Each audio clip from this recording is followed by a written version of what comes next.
Sports injuries లేదా క్రీడా గాయాలు, హోమియోపతి చికిత్స. Please subscribe my channel and give comments. Thank you. This is Dr. Sudhakar, Homeo Physician, Professor and HOD Surgery. క్రీడా గాయాలు క్రీడలలో పాల్గొనేటప్పుడు లేదా సాధారణంగా వ్యాయామం చేసినప్పుడు ఈ క్రీడా గాయాలు సంభవిస్తాయి. అసలు క్రీడా గాయం యొక్క నిర్వచనం ఏంటి? క్రీడా గాయం అనే పదం క్రీడలు లేదా వ్యాయామం చేసేటప్పుడు సాధారణంగా సంభవించే గాయాలను మనం చెప్పచ్చు. కానీ అవి అథ్లెటిక్స్ మాత్రమే పరిమితం కాదు. ఫ్యాక్టరీ కార్మికులు కావచ్చు, లేదంటే టెన్నిస్ ఆడేవారికి టెన్నిస్ ఎల్బో అవ్వచ్చు, పెయింటర్లకి భుజం తాలూకు గాయాలు అవ్వచ్చు, మరియు తోటమాలి క్రీడలలో పాల్గొకపోయినా వారికి టెండినైటిస్ అనేది రావడానికి అవకాశం ఉంది. క్రీడా గాయాలలో ఏమైనా రకాలు ఉన్నాయా? ఒకవేళ ఉంటే అవేంటి? ఉన్నాయి. అవేంటంటే 2 రకాలుగా మనం విభజించవచ్చు.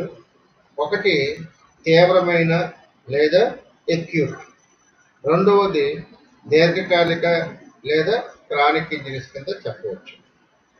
ఈ తీవ్రమైనవి ఇబ్బందికరమైన ల్యాండింగ్ వలన చీలమండ, బెణుకు వంటి అకస్మాత్తుగా సంభవించే గాయాన్ని తీవ్రమైన గాయం అంటారు. కండరాల సమూహాలు ఎక్కువగా ఉపయోగించడం వలన లేదా పదే పదే ఎక్కువగా ఉపయోగించడం వలన దీర్ఘకాలిక గాయాలు లేదా క్రానిక్ గాయాలు సంభవిస్తాయి. అసలు గాయం అంటే ఏంటి? గాయం అంటే బాహ్య శక్తులు, ప్రమాదాలు, పడిపోవడం లేదా ప్రత్యక్ష దెబ్బల వంటి వాటి వల్ల శరీరానికి కలిగే ఏదైనా శారీరక హాని లేదా నష్టం. దీని ఫలితంగా కోతలు, గాయాలు, పగుళ్ళు లేదా కాలిన గాయాలు వంటివి సంభవిస్తాయి. అసలు గాయం అంటే ఏంటి? గాయం అనేది తక్షణ శారీరక ఒత్తిడి వల్ల జీవ కణజాలానికి కలిగే ఒక రకమైన శారీరక నష్టం. అసలు క్రీడలు అంటే ఏమిటి? క్రీడలు అంటే కొన్ని ఉదాహరణలు చెప్పుకోవచ్చు. మనం ఇక్కడ వ్యాయామము లేదా ఆనందం కోసం చేసే కార్యాచరణ, సాధారణంగా వేట, చేపలు పట్టడం, racing, baseball, tennis, golf, bowling, wrestling, boxing, వీటన్నిటిని క్రీడలుగా మనం పరిగణించవచ్చు అన్నమాట. క్రీడల గాయాలకు కారణాలు ఏమిటి? పడిపోవడం లేదా బలమైన దెబ్బ వంటివి, వ్యాయామం చేసే ముందు సరిగ్గా వేడెక్కపోవడం, తగిన పరికరాలు లేదా పేలవమైన సాంకేతికతను ఉపయోగించడం, మిమ్మల్ని మీరు చాలా గట్టిగా నెట్టడం. క్రీడా గాయాలను ఎలా నివారించాలి? క్రీడా గాయాన్ని నివారించడానికి కొన్ని ప్రాథమిక దశలు ఇక్కడ ఉన్నాయి. హృదయనాళ వ్యాయామము, బల శిక్షణ మరియు వశ్యతను కలిగి ఉన్న ఫిట్నెస్ ప్రణాళికను అభివృద్ధి చేయాలి.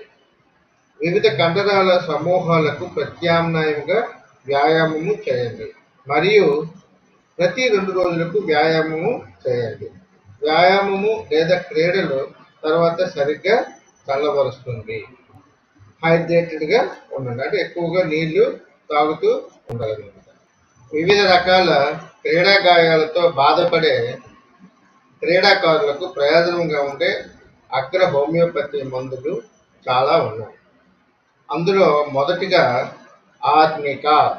ఇది క్రీడా గాయాలకు చికిత్స చేయడానికి ఉపయోగించే అత్యంత ప్రజాదరణ పొందిన మరియు సాధారణ హోమియోపతి మందులలో ఒకటి.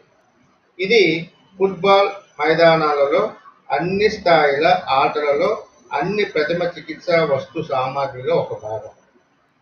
గాయం అయిన వెంటనే ఆర్నికా తీసుకుంటే చాలా ప్రభావవంతంగా ఉంటుంది. ఇది క్రీడాకారులు మైదానంలో గాయం అయిన తర్వాత తీసుకోగల చట్టపరమైన ఔషధం. ఈ ఔషధం గాయాల నొప్పిని ఎదుర్కోవడానికి అనువైనది. ఇది అనేక క్రీడలలో భాగం. ఇది క్రీడాకారులు వారు రాబోయే ఈవెంట్లకు ఫిట్గా ఉండడానికి సహాయపడుతుంది. తర్వాత ముఖ్యమైన మందు కాల్కేరియా కార్బానికా. ఇది కాల్షియం కార్బోనేట్ నుండి తయారు చేయబడిన మందు.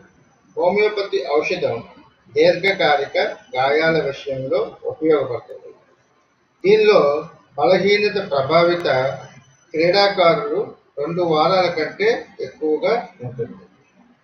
బలహీనత మరియు దృఢత్వాన్ని తొలగించడానికి ఈ ఔషధం ప్రభావంగా ఉంటుంది.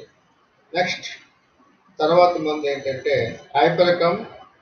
మీ బ్రొటన వేలుపై భారీ బార్బెల్ పడిపోయటం వల్ల వంటి గాయాల కారణంగా మీ నరాలు నలిగిపోతే ఈ హోమియోపతి ఔషధం ఉపయోగపడుతుంది.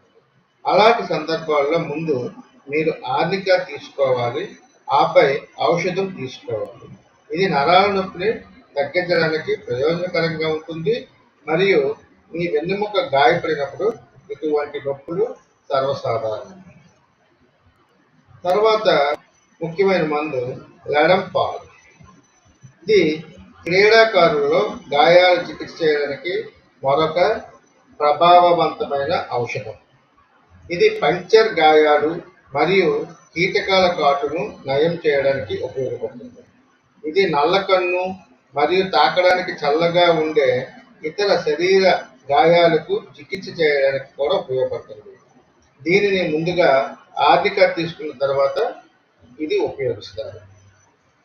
తర్వాత మందు రస్టాక్స్.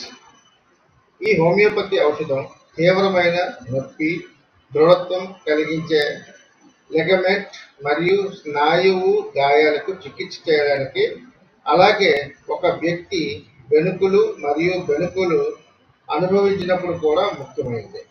మీరు ఈ క్రీడా గాయాలు చికిత్స చేయడానికి హోమియోపతి మందులను మీరే తీసుకోవడం ప్రారంభించే ముందు హోమియోపతి వైద్యుని సంప్రదించమని సిఫార్సు చేయబడింది. మీ పరిస్థితి మరియు లక్షణాల ఆధారంగా ఒక వైద్యుడు ఉత్తమమైన మందులను సూచించగలరు.